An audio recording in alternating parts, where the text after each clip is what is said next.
30 videos in, and I figured it's time to actually stop and look back at what happened. This isn't a highlight reel, not here as a here's how I grew so fast video, but because that's not what this is. This is just what I actually learned. The stuff I wish someone had handed me on a piece of paper before I hit the record button for the first time. Just something I wish I knew. So if you're thinking about starting or you're in your first few videos and feeling completely lost, this one's for you. And honestly, it's a little bit for me too. I need to say this out loud. Fun when videos are therapeutic too, right? The first thing I want to say before we get into it is that 30 videos is not a lot. I know it might sound weird coming from someone who's just about to spend the next 10 minutes reflecting on 30 videos, but I think it's important context because my original goal was to get 2 videos a week. And the reality of being a one-person operation where you're filming, scripting, editing, thumbnails, titles, descriptions, all of it is that 2 videos a week is a lot harder than it sounds when you have no team, no system yet, and the learning curve that is genuinely steep. So I'm not where I plan to be at this point. And I'm making peace with that because the pace that I'm moving at is still forward. And forward is the only direction that matters. I'm also still trying to figure out my vibe still a little bit. So things are changing, growing, evolving. And I keep wondering how different this will look like at 60 videos. At 100, how much of what I think I know right now will completely change. And that thought keeps me going. So lesson 1. The biggest piece of advice I kept seeing before I launched was simple. Just start. Find your niche, make a plan, research your audience, figure out your content pillars. All of that is valid. I'm not dismissing any of it. But none of it matters until you actually press record. And I'll be honest, I consumed a lot of how to start a YouTube channel content before I made a single video. I was in preparation mode for longer than I needed to be because preparation felt productive. Preparation feels safe. Actually posting something is terrifying. At least the first few are. The first video I posted, I was convinced that no one would watch it, and not many people did, but it existed. It's out there. And the second one was easier than the first, and then the third was easier than the second, and yeah, can't think your way to a good channel. You have to film your way there. So yes, just start. But I want to add something to that advice that nobody told me.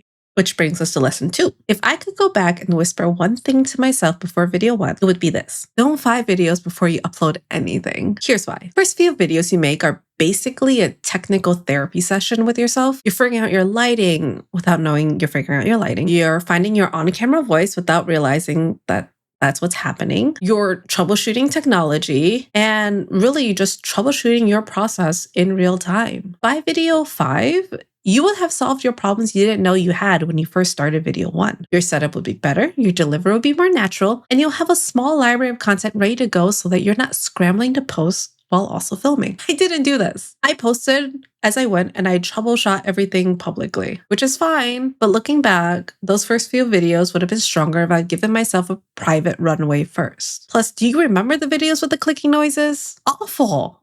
Just awful. Film 5, then post. Build the foundation before you open the door. Lesson 3. Okay, story time. At some point early on, I decided I was going to use AI to write a script for me. I was behind, I was tired, I needed content, and I thought, why not? Everyone's using these tools. I've seen hundreds of videos on people using AI. This is the digital age. Let's go. Let's use the resources that are given to us, right? It was awful.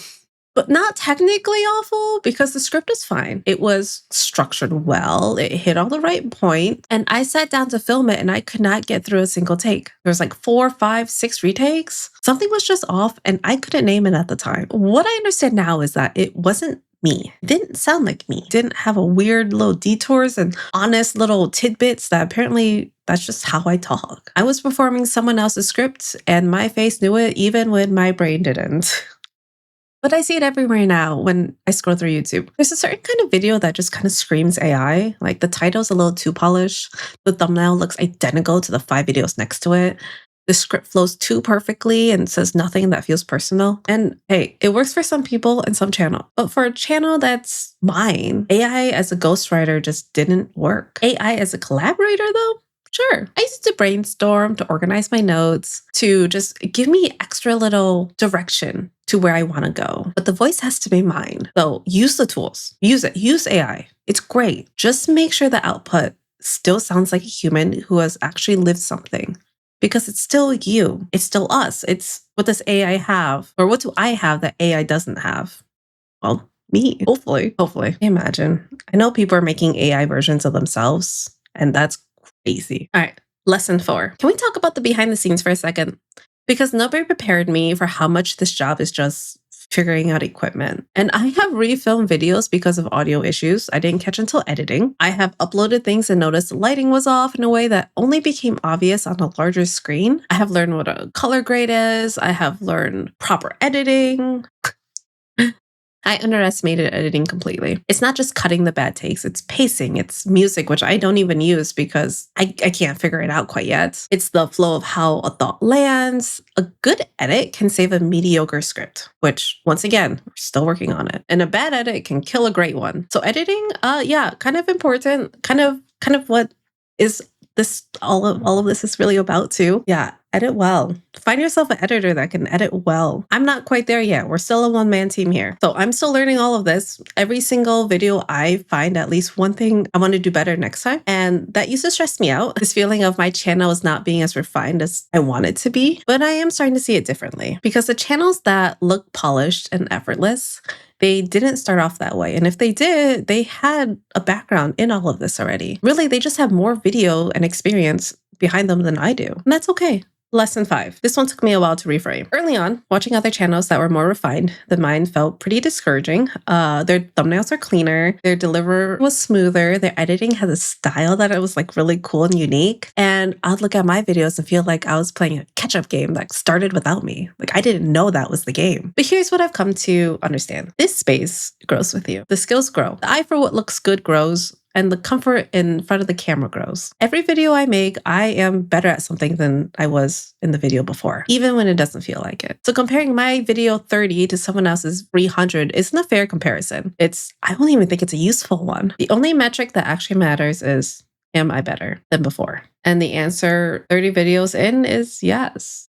Yeah, I can say that this video is better than my first. At the very least, there's a little bit of growth there. Lesson 6. This is the part that some people skip, and I promised myself that I wouldn't. It's the numbers. And okay, I actually haven't been looking at my analytics because I knew it would trigger something in me that would either be really bad or really good. And I wanted to put my head down and just work on my videos and just get stuff out there that I wanted to get out there, minus the analytics. So I actually haven't seen them. Let's go look at them. I know they're not great.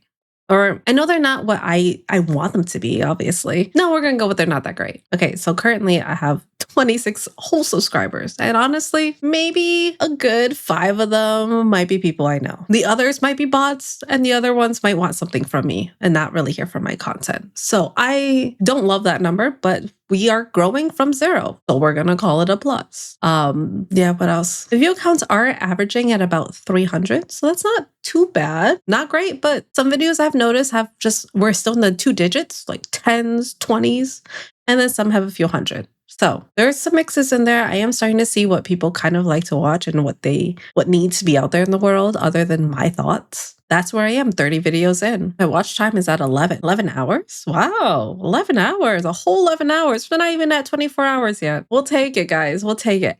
Like I said, I don't look at my analytics. I probably should, but I kind of enjoy just making videos to make videos right now and not having the pressure of analytics. And I'm putting all this on camera because I think the culture of only sharing numbers once they're impressive does a disservice to everyone who's earlier in their journey than the people they're watching.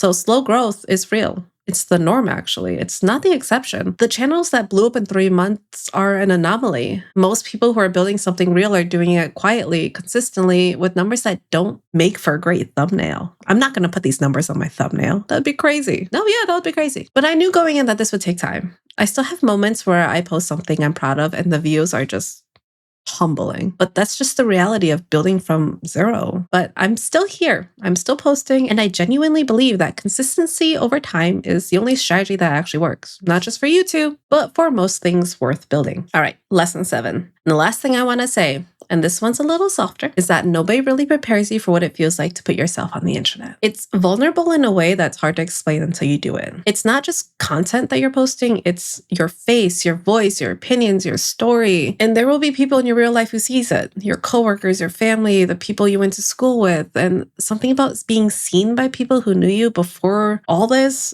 can feel more exposing than being seen by strangers. I don't mind being seen by strangers. It's people that know me, I get kind of nervous about. And I had moments early on where I almost made the channel private, where I questioned whether I had anything worth saying, where I watched my view count and it felt the very specific sting of putting an effort into something that felt like it disappeared into just a void. But I posted anyways, not because I had it figured out, but because the alternative was staying quiet, staying invisible, staying corporate, and letting that be my whole life. It felt worse. 30 videos in, and I still feel a version of that before I post. I think that feeling might just be a part of it. I'm not sure yet, but it gets easier to post through it. I give it less thought now than I did at video 1. So if I could hand myself a note before I hit record for the very first time, it would say, don't 5 things before you post 1. Use AI as a tool, not a voice. The technical stuff will feel impossible, and then it will feel normal. Your numbers will be small, and that's not a reflection of your worth or your future. Post anyways, keep going. Oh, and also it's going to take longer than you think. And it's going to be more worth it than you can see from where you're standing right now. I don't know what video 60 will look like yet, or 100, but I'm going to find out. And if you're somewhere in your first 32, hi, we're in it together. Drop where you are in the comments. I think it'll be a fun kind of thing to know. We can grow together. But yeah, that's 30 videos, guys. It's something. Not amazing, but it's something. So we're going to celebrate the small wins and call it good. We'll see what this looks like later. I am very curious to see how this looks like 30 videos later, though. And I do want to start getting more videos out per week so I can get the ball rolling. We'll get there though. We'll get there. Anyways, that was fun, wasn't it? Man, okay. I will not lie. I'm a little sweaty from looking at the numbers. I know I'm an accountant and all, and I'm supposed to enjoy looking at numbers, and I do. I love analytics and all that stuff. Something that hits me right in the gut, like my view count or like subscriber count, that hurts. Yeah, that hurts. Anyways, and with that, I'll see you guys next week or earlier. Okay, bye.